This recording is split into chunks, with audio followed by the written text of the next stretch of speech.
वालेकुम अस्सलाम रहमतुल्लाहि व बरकातहू। आपने पूछा कि मुहर्रम के दिनों में ये जो सबीने वगैरह लगती हैं या मुख्तलिफ हिस्से बकरे घरों में कुछ न कुछ चीज़ों के आ जाते हैं, तो इसका इस्तेमाल जायज़ है कि नहीं। याद रखें, ये दो वजह से इसके इस्तेमाल मखदूश और नाजायज़ है।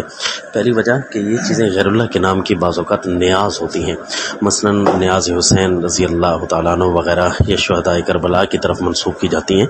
हालांकि साफ़ कुरान पाक में आयत है कि मा उहिल्ला लिगैरिल्लाहि बिही, कि जो चीज़ भी गैरुल्लाह के नामज़द हो जाए वो हराम कर दी जाती है। तो लिहाजा इसलिए भी इसका इस्तेमाल जायज़ नहीं है।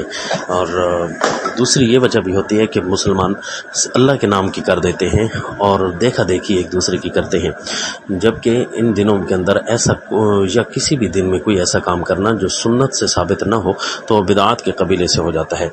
लिहाजा अगर आप इन दिनों में न्याज़ करना भी चाहते हैं या कुछ पकाना भी चाहते हैं अल्लाह के नाम की, तो पहले तो ये देखना होगा क्या सहाबा इकराम ने इन दिनों में ऐसा कोई काम किया है कि नहीं। तो याद रखिए, पूरी ज़ख़ीर हदीस में शुहदाए करबला हो या कोई भी हो, सहाबा इकराम या ताबीन या तबा ताबीन, रसूलुल्लाह सल्लल्लाहु अलैहि वसल्लम, इन दिनों में ऐसे कोई ख़ास किस्म की चीज़ें पकाना साबित नहीं है और ना ही इस किस्म के कोई सही हदीस मौजूद है।